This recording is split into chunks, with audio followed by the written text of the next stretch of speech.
인류의 정신적인 창조와 보존해야 할 음악, 무용, 연극, 공예 등 물질적으로 보존할 수 없는 우리 고유의 문화재가 바로 무형문화재입니다. 이 때문에 무형문화재는 인간문화재로 지정해 전승하는 경우가 많은데 이 인간문화재 지정을 놓고 십수년째 공정성 시비가 불거져 논란을 빚고 있습니다. 이 문화재청이 명확한 기준도 없이 무리한 인간문화재 지정을 강행하고 있다는 건데 그 문제점을 오늘과 내일 이틀에 걸쳐 집중 보도합니다. 조형찬 기자입니다. 때론 빠른 걸음으로, 때론 느리고 절절하게 마을의 안녕을 기원하는 경기 도당굿에서 유래한 도살풀이 춤입니다. 지난 1991년 갑작스레 타계한 고 김숙자 선생은 이 분야의 무형문화재였습니다. 국가 평안을 위해 주었던 태평무는 고 강선영 선생이 보유자였지만 역시 2016년 세상을 달리했습니다.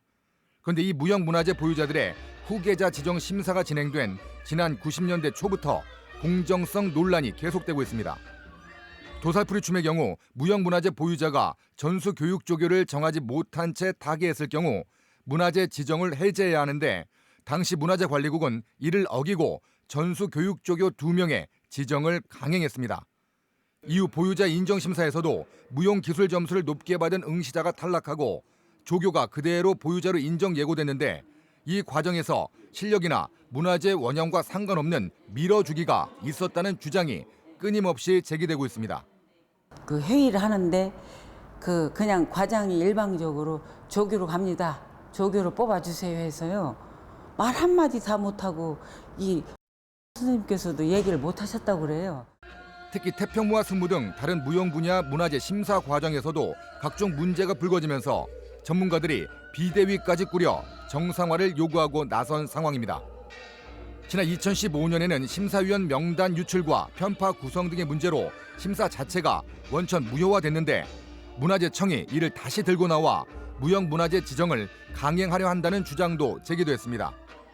제작격인 무용가가 스승격인 이 보유자 심사에 응한 그 무용가들을 심사한다는 거, 이런 것들. 그다음에 특정 학맥의 영향력을 행사하는 게 아닌가라는 의혹이 제기됐었고요. 반면 문화재청은 문화재 지정을 취소할 정도의 절차적 하자는 없었다는 입장이며 특히 심사를 통과한 무형문화재 예정 후보자들은 탈락한 후보들의 억지일 뿐이라고 반발하고 있어 예술인들 사이의 갈등으로 비화될 조짐입니다.